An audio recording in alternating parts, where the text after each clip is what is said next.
He's a wealth of knowledge, and I'm working with him. Today, I've asked him, because estate planning is a huge arena, and I'm not here to have him train you on to be an expert.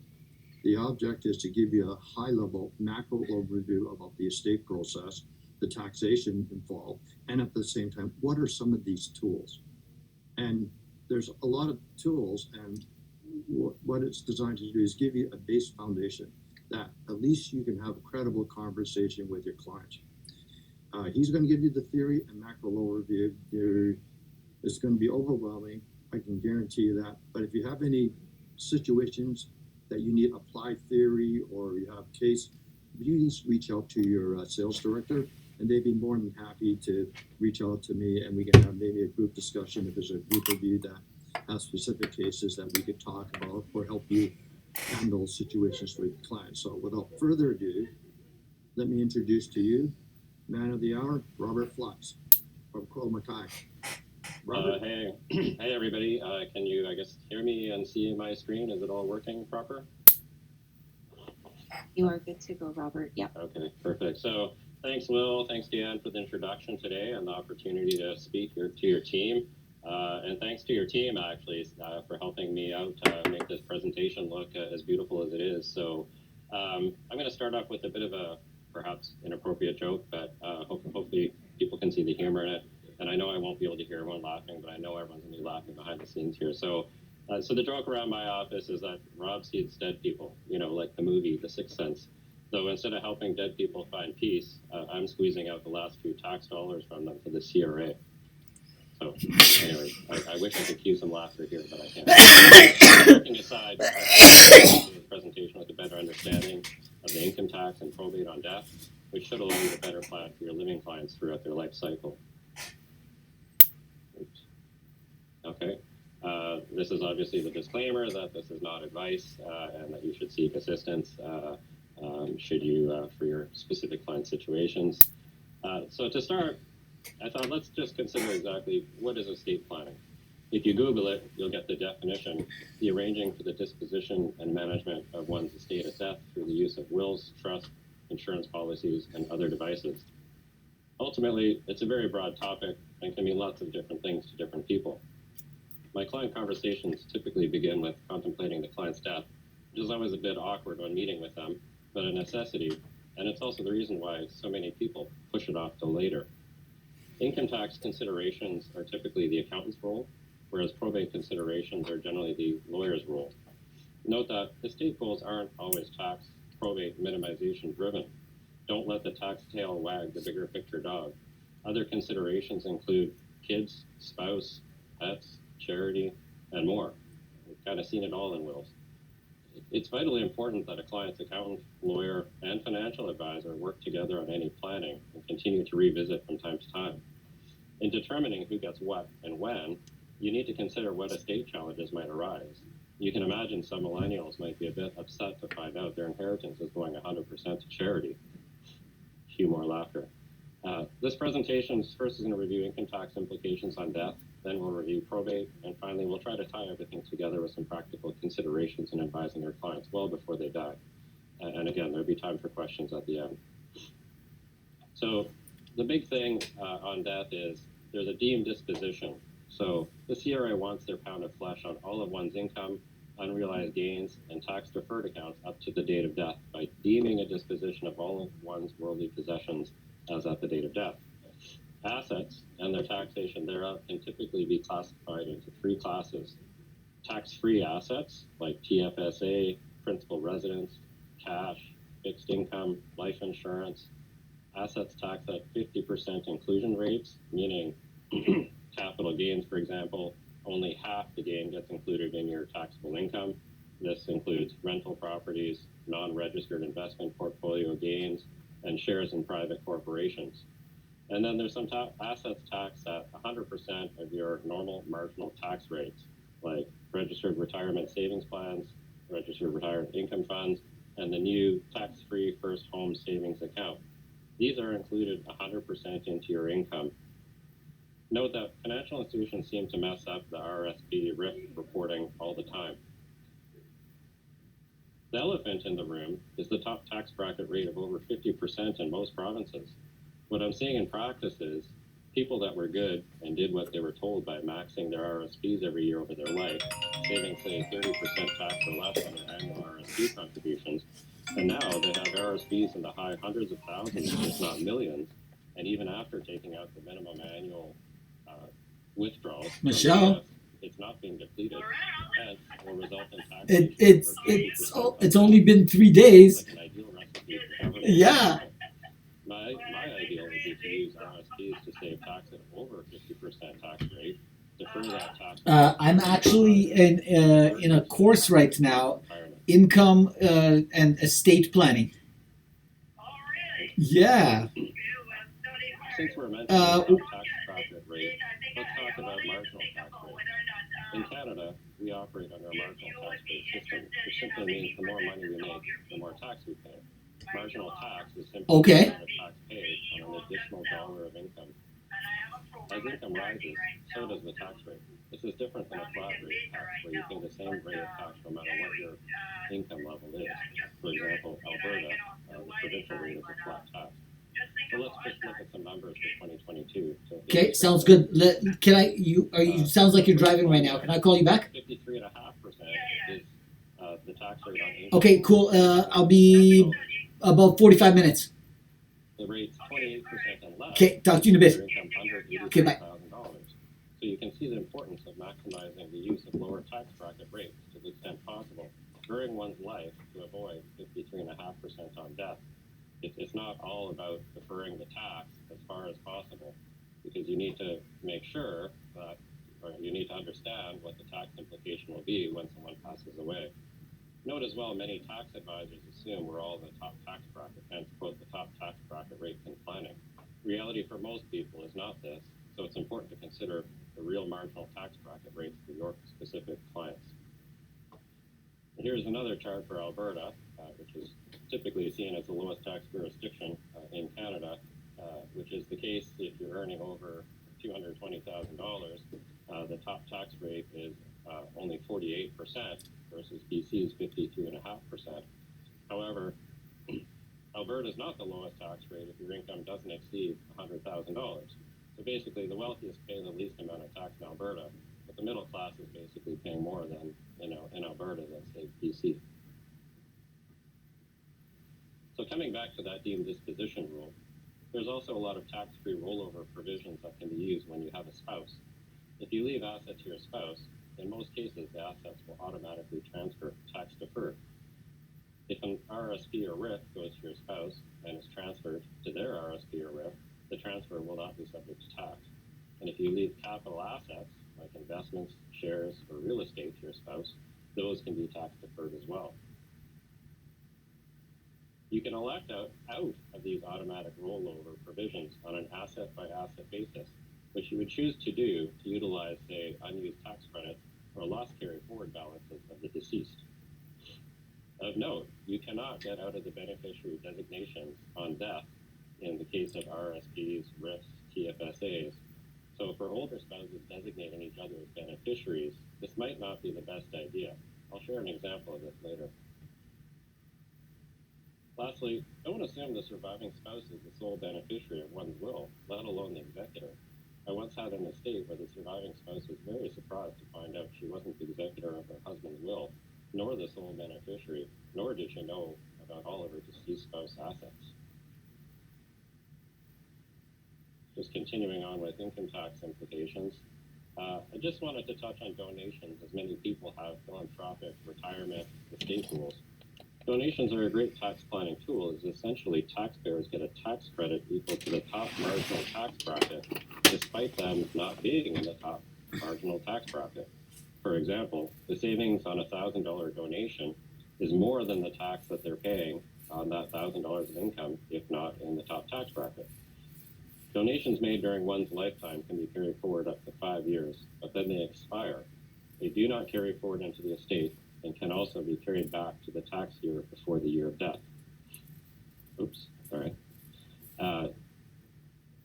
Donation of publicly traded securities gets a full donation tax credit based on the market value of the securities donated, and a 0% capital gains rate, so no tax on the deemed sale of gifted shares.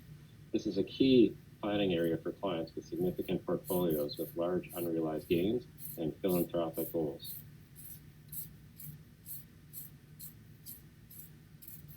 Donations by will changed in recent years.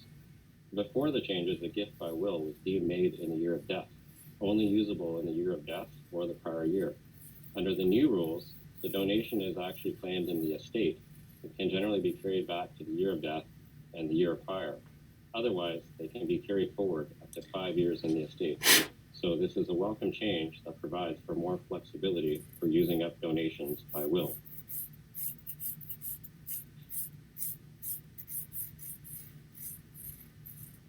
Note that death benefits such as CPP death benefit and pension payout are not taxable in one's date of death personal tax return. Rather, they are taxed in the hands of the estate or the beneficiaries, along with any other income earned post-death. One can also receive a death benefit up to $10,000 for the deceased employment services from their employer, tax-free.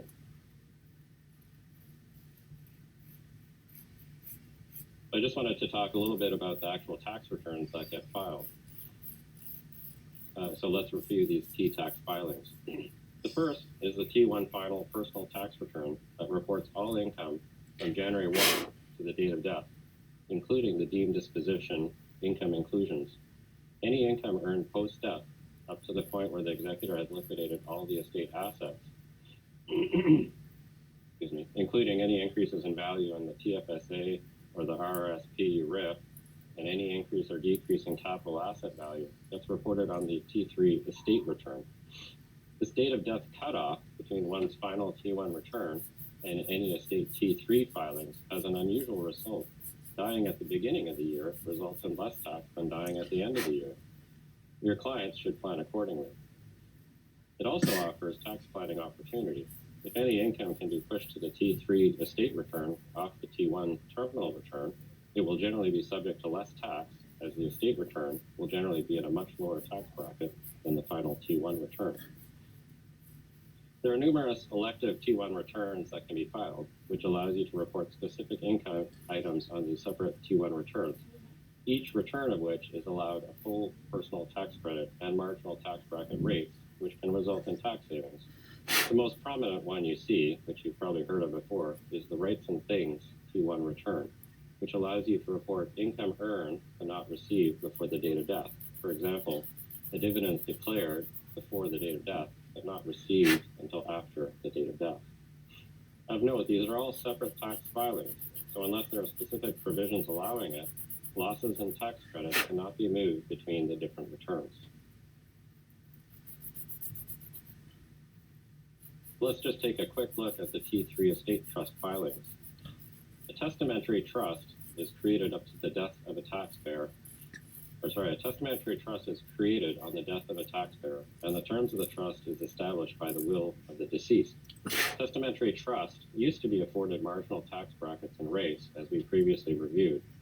Of course, taxpayers took advantage of that in their wills, creating multiple trusts in their will for each child, each trust of which was entitled to marginal tax brackets and rates, thereby effectively multiplying access to these lower tax rates. In about 2017, the government caught on to this, and they responded by introducing special rules that a testamentary trust had to meet to be entitled to these graduated tax rates, hence the term graduated rate estate, or GRE. In particular, a GRA is a testamentary trust in its first 36 months after death, is designated as such in its first taxation year in the trust filing, and is the only trust of the deceased as a GRE. Other trusts can be created by will, they just won't have access to the marginal tax bracket. After 36 months, the GRE must convert to a December 31 year end as well. Any income from the trust will now be subject to the tax at the top marginal tax rate. We've earlier touched on donation treatment that is only afforded to GREs. In later slides, we'll see other tax benefits that are also only afforded to GRE. As you can imagine, preparing final T1 and estate returns requires more work than normal tax filings to ensure completeness. We always want to read through the will and probate documents, including the asset and liability disclosure statement that gets filed with probate. We look for who is the executor of the estate, and are you dealing with the right person? How are the deceased estate to be distributed? Are there donations bequeathed in the will? What assets did the deceased have at death? Are there any assets owned that might not be on probate asset listing? For example, RSPs or RIFs with beneficiaries, or a jointly owned house that would be subject to a deemed disposition. Do we have all the pertinent tax information? Do we know if an estate return will need to be prepared? Generally, most of the deceased assets held at death will become part of their estate. The estate takes ownership of these assets before they are transferred to the beneficiaries. If these assets earn income after the date of death and before being distributed to the beneficiaries, the estate will need to file a T3 return to report this income. Are there executor fees that would be subject to source deduction requirements? Are there non-resident beneficiaries? Basically, there's a myriad of other things tied to estates that might require additional tax compliance, so these need to be identified and dealt with accordingly up front.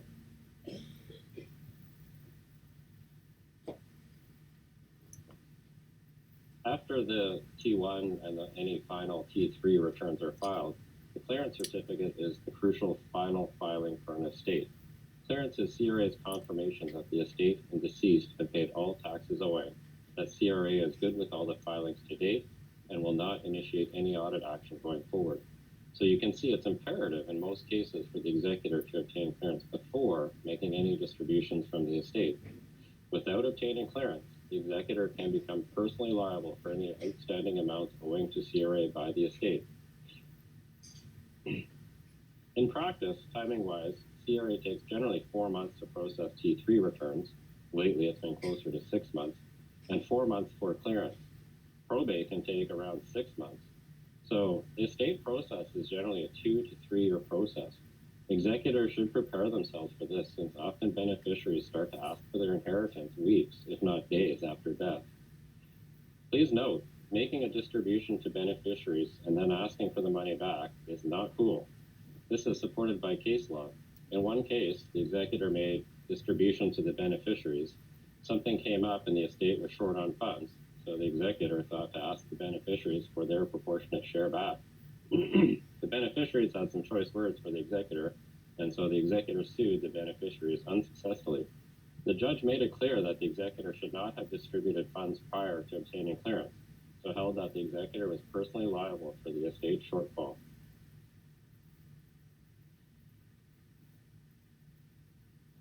So I just wanted to touch on a couple items of essential planning that needs to happen before we move on to the legal side of things. So the first issue is excess taxation, where the value of assets decrease subsequent to the date of death. In the case of capital assets, you have a deemed capital gain on the terminal return, while the estate has a capital loss on actual disposition. If the estate has no capital gains to apply the losses against, the loss is useless. This is excess tax on income that you reported on the personal tax return that you didn't receive at the end of the day. In the case of RSP and RIF, decreases in value post-death, you have a full income inclusion on the terminal return and no deduction to the estate for the fact that it received less money than what was reported and tax paid on. This is excess tax on income not received. The solution for capital assets is the subsection 164.6 capital loss carryback election. This election mitigates the mismatch of deemed gain and loss by allowing the estate to carry back capital losses to the terminal return and reduce the capital gains tax paid on the terminal return. This election is only available if the loss is incurred in the estate's first taxation year subsequent to the date of death, and the estate must be a GRE. So you can see that it only gives you a 1 year timeline, and as we previously discussed, the timeline of getting probate and getting things filed, the executor really needs to be on the ball to liquidate the assets within the first year of the estate.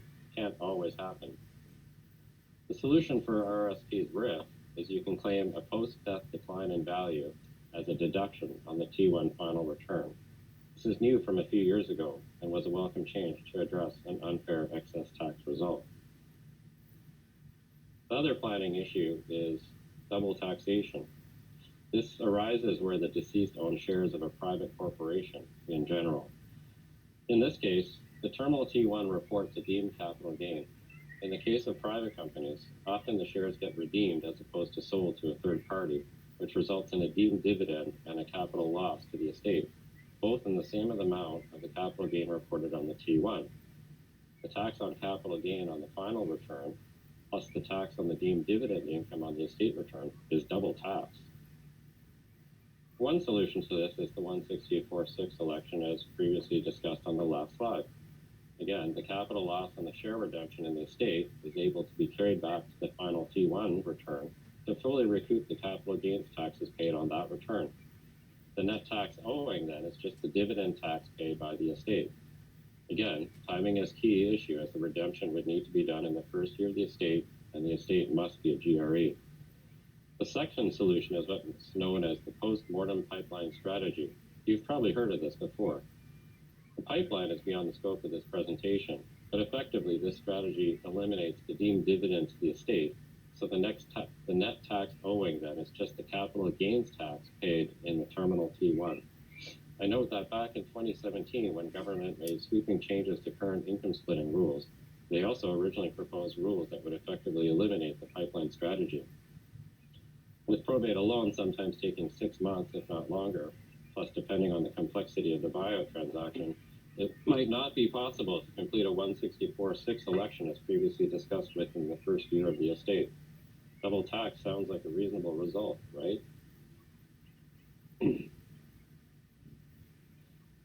Now let's move on to the legal side of things. Caveat, I'm not a lawyer. Proper advice from an experienced lawyer is essential. Why is a will important? Well, no will means you have to go to court to get an administrator appointed, which generally means additional legal costs and time. If an administrator ends up being the public guardian, well, watch out. They get paid handsomely, and they are in no rush. Reducing delays. As we just discussed in the prior two slides, certain tax benefits are only available if elections are filed within 12 months. As well, marginal tax rates are only available to certain estates in the first 3 years. Certainty. Where do you want your assets to go? Facilitating rollovers. Sometimes it's just assumed that the assets will all go to the spouse, but depending on jurisdiction, this might not be true where a spouse and children are left behind. So there is potential that not all assets will benefit from the spousal rollover, and taxes may be triggered that could have otherwise been deferred. Minor children. If adequate planning isn't done, then the public guardian and trustee could become involved, which is never efficient. More importantly, you don't want uncertainty when it comes to who is going to raise your kids and manage their newfound wealth. So having a will is important no matter what age.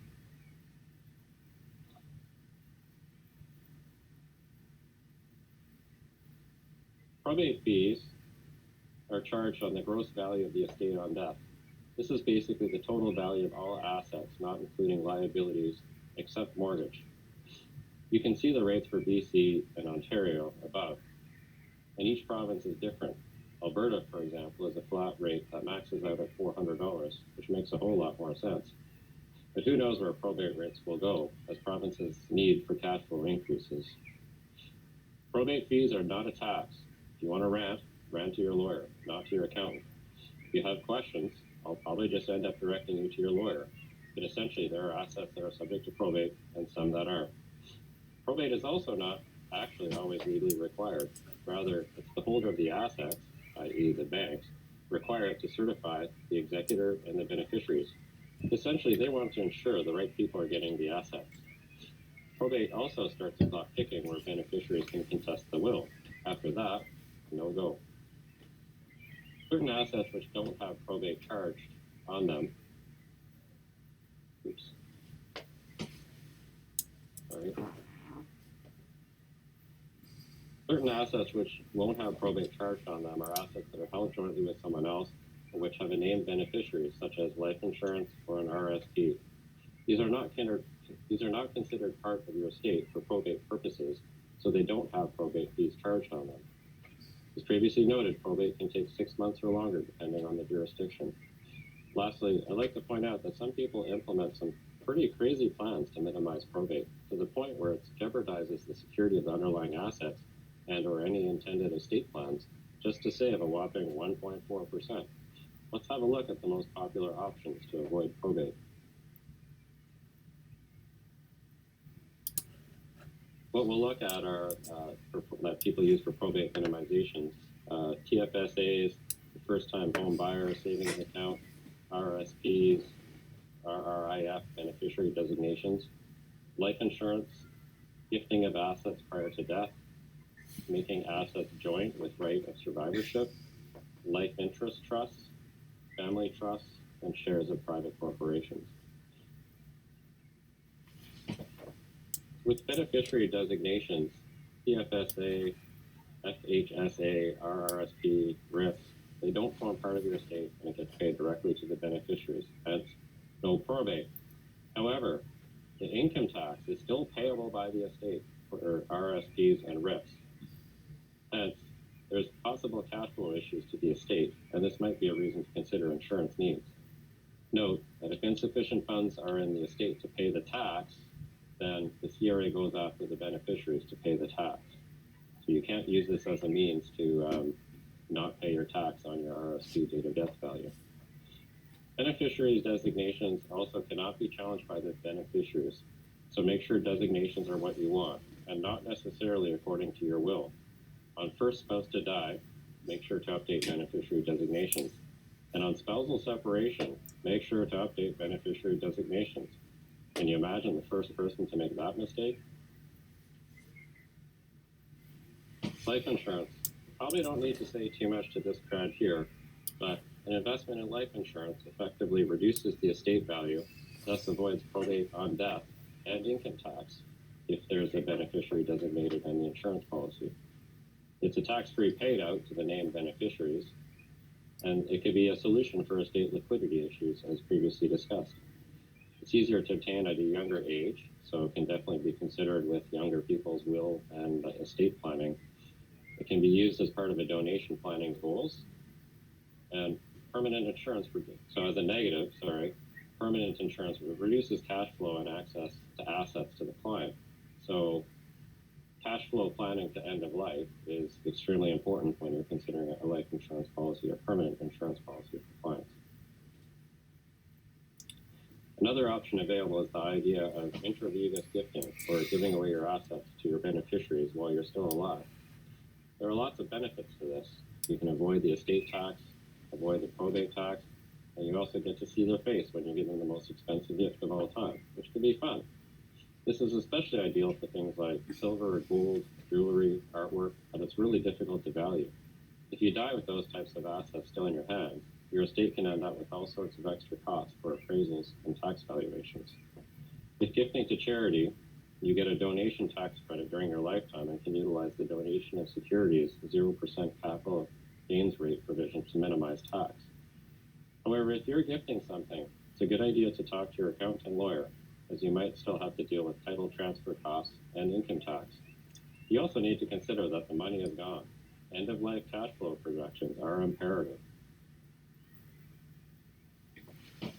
The next strategy that I often see is a little more complicated and will generally involve a lawyer and a legal fee.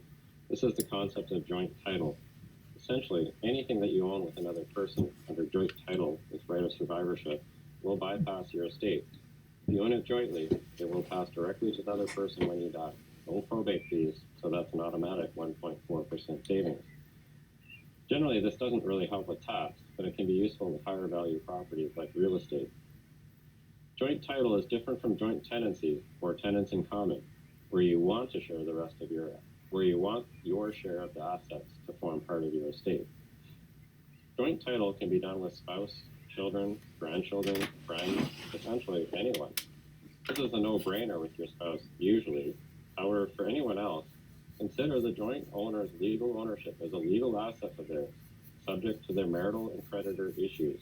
So be wary of who is chosen to be joint owner and consider, is the 1.4% probate savings worth the potential risk? Another thing to remember with joint title is that the asset goes directly to that person who is on title with you.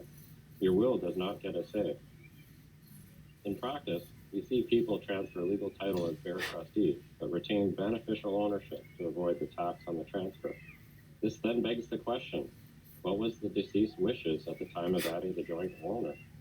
Is it the intention for that asset to go to the joint owner on death, or should that asset be dispersed according to the will?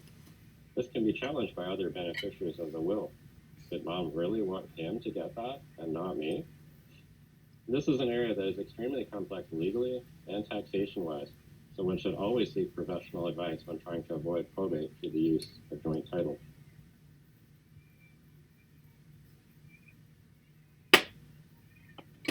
Alter ego joint partner trusts are special trusts that are legally documented, so there's added complexity in creating these trusts. You've probably heard of them before, as they're quite popular for avoiding probate and other things. The trust has to contain provisions that ensures the settlers, which is which is always the taxpayer and/or their spouse of the trust, are the only persons entitled to receive the income and capital of the trust during their lifetime. The trust has to file tax returns annually to report all income of the trust, and that income gets allocated to the settlers, and they pay tax as though they still own the assets personally, despite it being owned by the trust.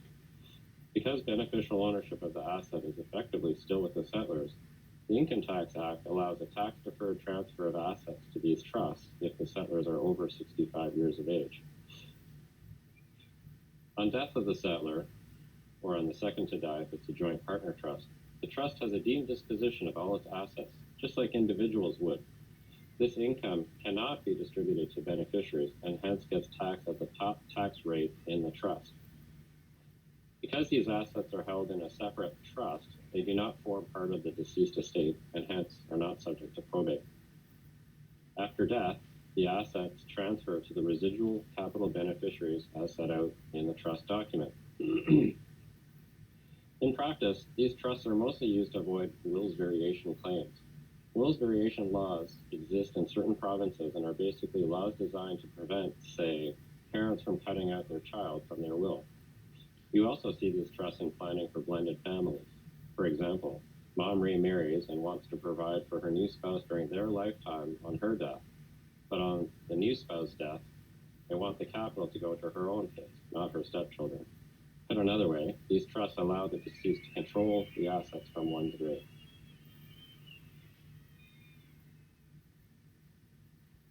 A family trust is different from life interest trust in that there's no tax-deferred rollover to the trust of the assets, and trustees have discretion as to where the income and capital and thus taxation goes, i.e. income splitting opportunities exist with family trusts. Similar to the other trusts, similar to the other trusts, assets in a family trust aren't subject to probate as they are no longer owned by the contributor. Family trusts do need to be legally set up to be family trusts do need to be legally set up very specifically to avoid tax attribution.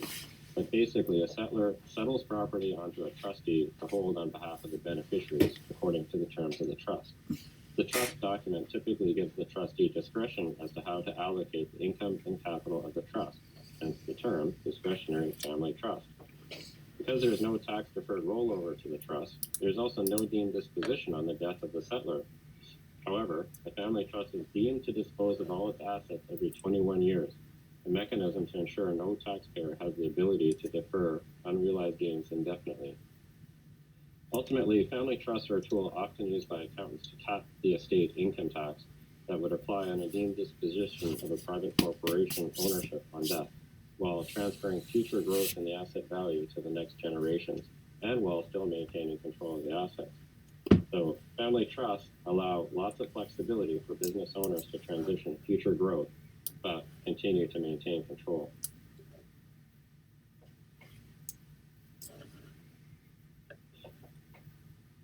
Lastly, with respect to shares of a private corporation, those shares of private corporations would typically never have probate required by any outside party.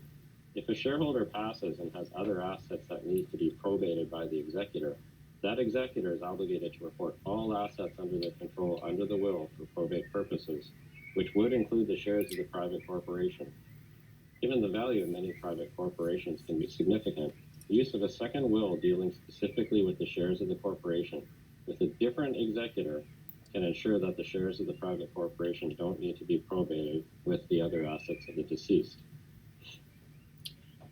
Where private corporations have various shareholders, a key legal document that is often put on the back burner is the Unanimous Shareholders Agreement. This is a very complex and personalized document that needs to be considered, however, outside the scope of this presentation. In short, it needs to cover off things like what happens when the boot hits the fan, and two, what happens when a shareholder dies. Common issues to consider are the deceased shareholder's shares to be sold to third parties, sold to existing shareholders, or redeemed by the company, or a combination thereof. How is the buyout to be funded? Consider shareholder corporate insurance need.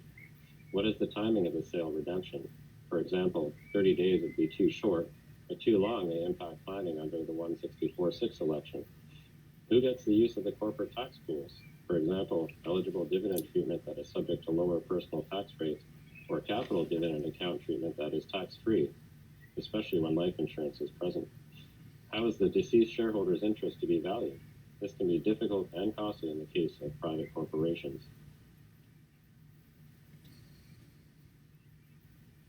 So to wrap things up, we've summarized a lot of complex and technical matters on a very high level from an accounting and legal point of view. To pull some of it all together from an estate planning practical standpoint, what are some of the key takeaways when it comes to adding value to clients? 1. Work as a team with your client's accountant, lawyer, and financial advisor. Know your client's net worth and what their estate tax liability would look like should they get hit by the proverbial bus after your meeting. What can you do to minimize that tax now? Back to my past example of making RSP contributions to save tax at 30% today, deferring taxes to death, and then paying tax at 53.5% 30 or 40 years from now might still make sense. However, depending on your client's current life cycle, current earnings, and future earnings potential, maybe they should consider first maxing out their TFSAs and saving their RSP contribution room for their highest income earning years later in life, say on the sale of a taxable secondary property, like a cottage, or as a means to extract excess cash from their holding companies. With the potential for the significant portion of their RSP being taxed at 53.5%, yes, RSPs can be too big. Coming into retirement, consideration should be made to early withdrawing from RSPs or taking out more than the minimum from the risk to utilize lower marginal tax bracket rates below the top tax bracket. In considering beneficiary designations, with older couple, designating one another for automatic rollover might not make sense. Consider this example, where each spouse has a $300,000 RIF. The first spouse dies January 1. No income and no tax as 100% rollover to surviving spouse. The second spouse dies at December 20th. They have a full year of income, plus now their RIF is $600,000, most of which will now be taxed at 53.5%.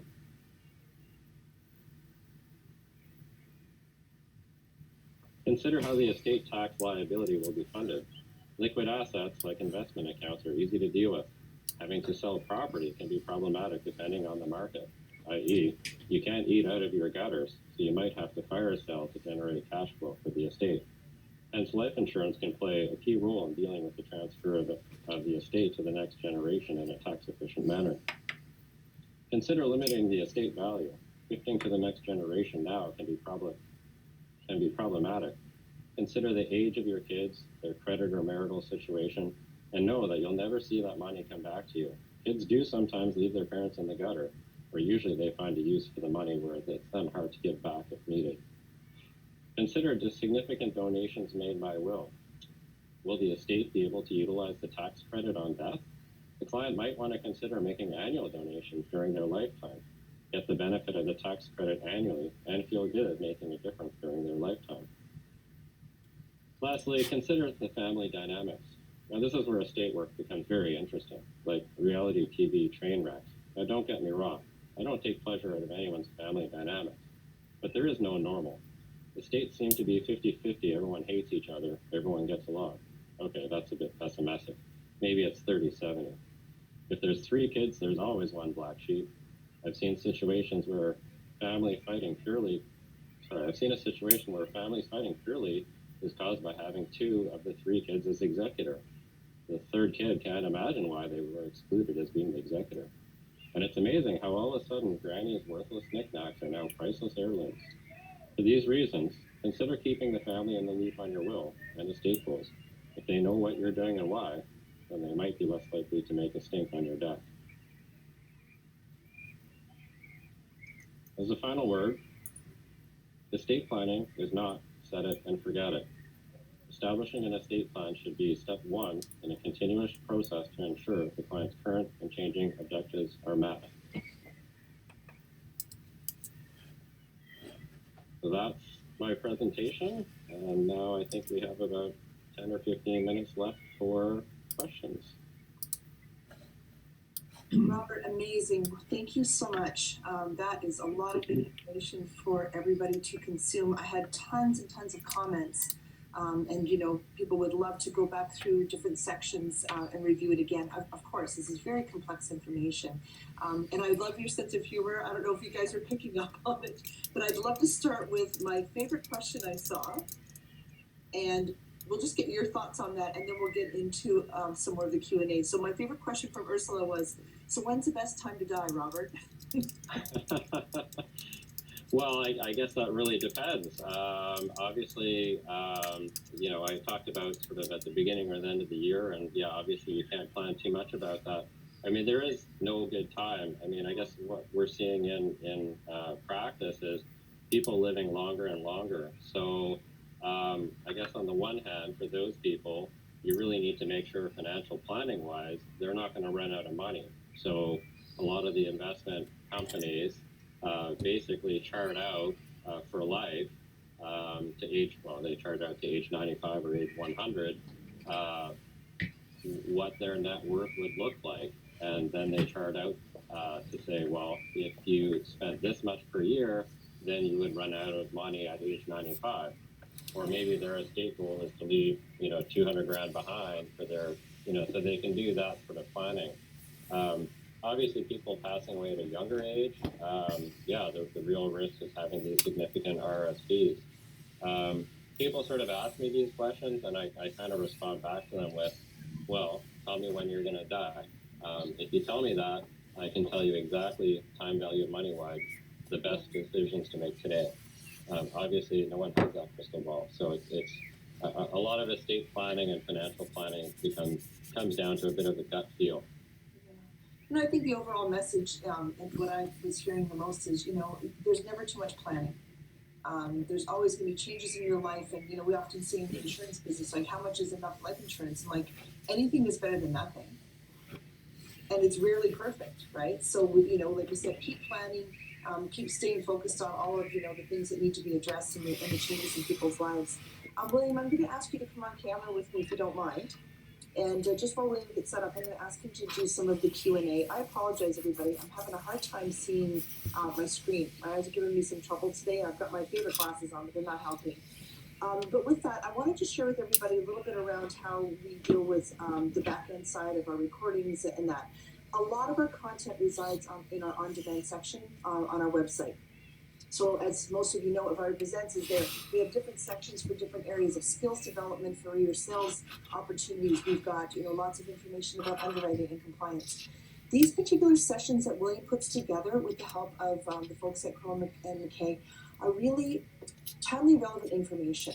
And so we have to be very sensitive to that because, like a lot of things, once it goes out there to the cyberspace, we have to really look at what kind of disclaimer would we put on something if Robert were to comment out today on what the right time is to die, and what if we found out that maybe he wasn't right, or that we needed to share it. So what I would share with everyone is we will review this. I don't know where we're going to go with it. I'm not sure if we can share it. If we can, we have a newsletter that goes out. It's available to everyone who registers. There's links on there. You can listen to the recording for only 30 days, then we shut it down. That's the most we would do with a session like this because of the relevance of the information. Having said that, though, we still need to have this reviewed through Robert and William, and so we will post it if we can. I apologize. I know it's a lot of information. I think it's great takeaways for what you could catch, and again, reach out to our sales team. So with that, William, could I pass it to you to answer or ask and discuss a few of the questions that you saw come up? Sure. Thank you. I've got a question because I've been talking to quite a few advisors, and I've been dead wrong. Since the Conservatives left, there was rumors about the Liberal government trying to increase the inclusion rate for capital gains, which is current 50%. And I find a lot of planners start thinking about planning like 30, 40 years down the line, that the inclusion rate would be 50. So since we're 7 years, the government has had opportunities to introduce capital gains tax inclusion. What's your take going forward as to what will happen with future tax policies with respect to capital gain inclusion? Well, obviously, I can't predict the future, but I had speculated that the capital gains inclusion rate was going to be increased even before COVID hit. And since the COVID spending that's happened and the huge debt, I'm kind of convinced that at some point that might be an easy solution for them to raise more tax dollars. Now, like you, I've been dead wrong for like the past 5 years. But yeah, that's definitely sort of a risk, I think, down in the future. Again, no one can sort of predict this. Absolutely, this year and last year, I had a few clients that, in reaction to this, turned their entire portfolio and triggered capital gains to make sure that they get their capital gains at the 50% tax rate. Now, obviously, in hindsight, with the market corrections recently, that might not have been the best idea, but they can trigger some losses and carry that back to recover capital gains taxes paid. But ultimately, yeah, it's tough to predict, but I think, considering these things in your estate planning, a lot of what I talked about was actually triggering tax sooner instead of deferring it until death.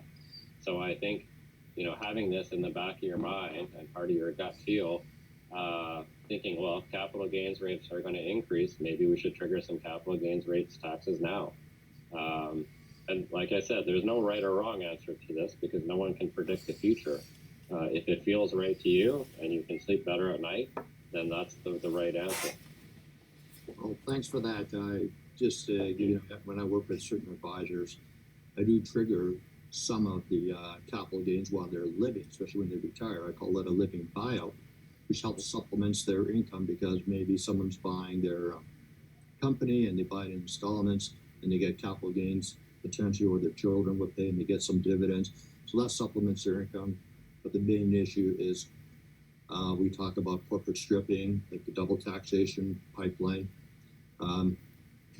What's your take on the pipeline theory? Because I just read, and I know you did, regarding CRA won one case on the pipeline and lost a case on a pipeline recently.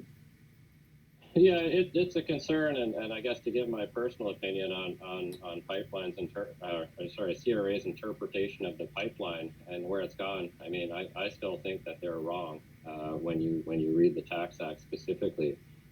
Having said that, it's right or wrong. It doesn't really matter where CRA is going to be challenging these things, especially when you look at the money that's in question on some of these things.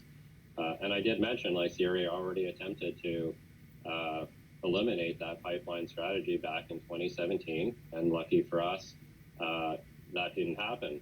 And like I said in my slide, double tax does sound like a great result if you're CRA and finance.